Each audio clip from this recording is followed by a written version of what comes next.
Okay, here's a hallway. Nothing really suspicious, just a chest, a couple torches. Um, so I can't open this chest because there's a block right there. I'm just gonna destroy that block.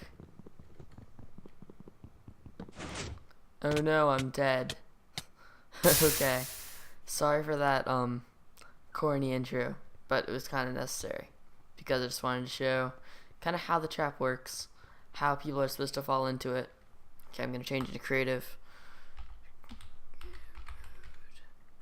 What is it? Game mode 1, I believe.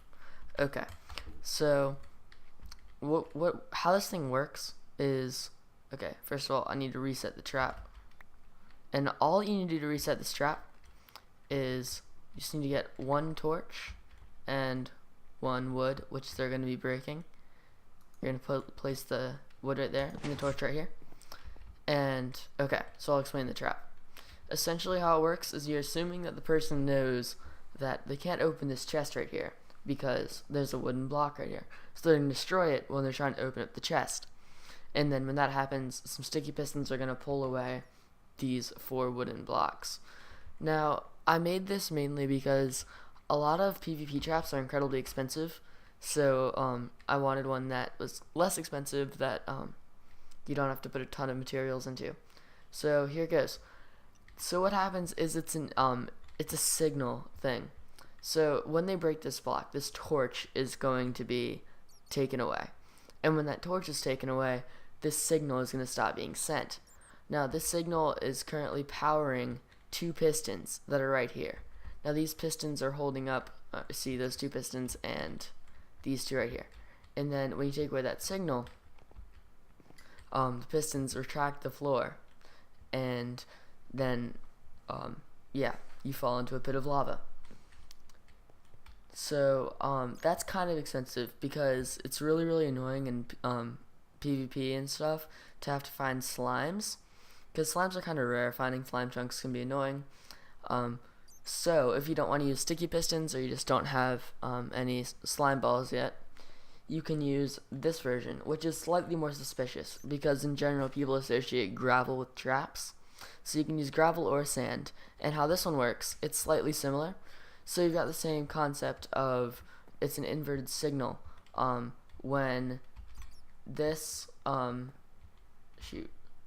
that torch up there, when that signal gets taken away, this one little string, whatever, thing of redstone is going to stop being powered, which is going to make this get powered. Now when this is powered, it's going to power all this, and that's going to make some pistons shoot out. Now this one's slightly more complicated. I'll show you how it works. So you destroy this block. I'm going to stand back so I don't drop in. Okay, so what happens with this one is you fall right here, and pistons actually retract on this one, and I'll reset it and show you how. So all you need to do to reset it is simply one block right there, if I can place that. Yep, one block and there. And okay, so now you'll notice that these pistons have retracted. So all you need to do is I'll take some gravel and some buttons. That's it. That's all you need. So you need to place 2 gravel right there. Place 4 buttons, and then just place a gravel on top of all those buttons. It's really easy. Just you can just do that, and now it's all set up. Now I'll build. Since I think this one's probably gonna be built more, I will build one of these for you guys. So everything you're gonna need is gonna be right there. So you need gravel, buttons, pistons, a chest, 2 redstone torches, and 15 redstone. So all I need is the pistons, the chest, and the redstone. So here we go. Redstone, chest. Oh, and if you've seen the new snapshots, then you probably know that they're gonna come with trick chests, which will really make it so when you open up a chest, it's gonna activate a redstone signal, which will make traps like this even easier. but it would be really suspicious because there's a slight difference in the coloring around that area. So yeah, you can tell the difference. So this is still a pretty applicable trap. So how you're going to do this is you're going to first start with just your basic layout. And that is, let's see, 1, 2, 3, 4, 5, 6, 7, 8. So it's in 8 by 4, 5, 6, 7, 8. So it's 8 by 8. You just build an 8 by 8 square. So 8 by, and that should be perfect. That looks a little bit short, but I guess that's right. Okay, so then I'll demolish these and put in the gravel. Now our pit is going to end up being right here, I believe. Okay, and then our hallway, let's see. Okay.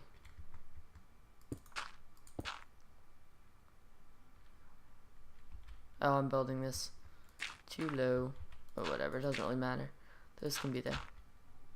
Okay. There we go. And that is it for the base layout. So, there it is. Wait a second, I feel like I might be doing this just a tiny bit off. Yeah, I think I built this one. You know what, I'm just gonna extend this by 1 block, not a big deal. Okay, there we go. So now you've got your little square thingy set up, and that's it. And now you're gonna place it on your chest. Put that right there. Put this block over it. There you go.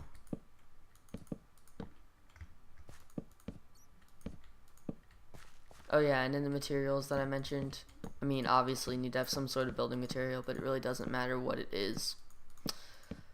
Just whatever you think looks good or whatever your house is made out of. Doesn't really matter. And you don't really need these corners here, I'm just going to take them away. Okay. And obviously this is supposed to be part of a bigger house. Like, if you have just a hallway that's random, it's going to be incredibly suspicious.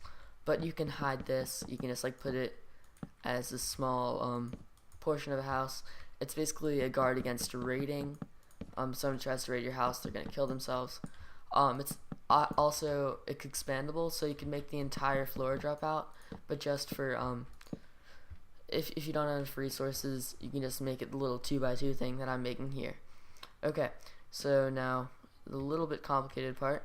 You're going to put a redstone torch right here, and then that powers this little piece of redstone, and then put a redstone thing right here, and then just run this down.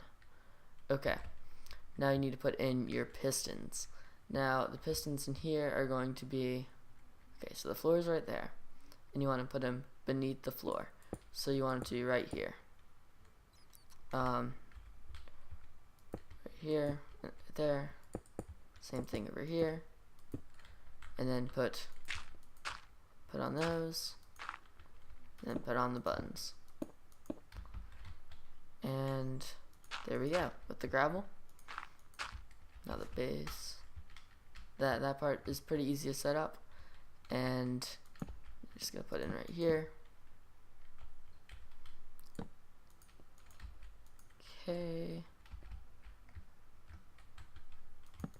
And I believe that is it. It's an incredibly simple trap. Well, I mean, oh, you know what? Just, nah. Okay, I'm not gonna cover it because honestly, you guys know what it looks like covered. Just like that, and then with a roof over it. I just didn't cover up these because I wanted to be able to show you guys the redstone flying in and out of it. So, there you go. Covered. So it just looked like a little chunk of wood. A little bit weird, but you get the point. It's supposed to be part of a bigger house. So, someone walks in, demolishes that. And the reason it only dropped down part way is because I didn't dig the hole. but say if you dug this deeper, yeah, and then put some lava in it, do whatever you want. If you want to capture their items, you could dig a hole for yourself that you could go down after they've died, so then you could collect their items. So there you have it. It's a really simple trap, really inexpensive, easy to build, and it's really not, like, I guess you could say it can be a little suspicious, but compared to other traps that I've seen, I mean, there's no obvious exposed redstone. There's no like little fumes coming up from the floor. It seems pretty legit. Like, you wouldn't really suspect anything, especially in the sticky pistons version, which is essentially the same thing, except for, I'll give you another look at the redstone over here. It's just, you don't invert the signal, you just do this instead. Very, very simple. And then you put these up one higher, because instead of pushing out, you're pulling them in. So these pistons just go right there. So it's really simple, just a slight variation on it. And as you can see over there, pretty exciting looking thing. I built a water highway. It actually goes faster than mine carts. It's really good. Check out my next episode if you want to see that. I think it's a pretty awesome machine. Definitely check that one out. Put a lot of work into it. Lots of redstone going on there. So thanks for watching. This was Blocks of Fury with Michael, and goodbye.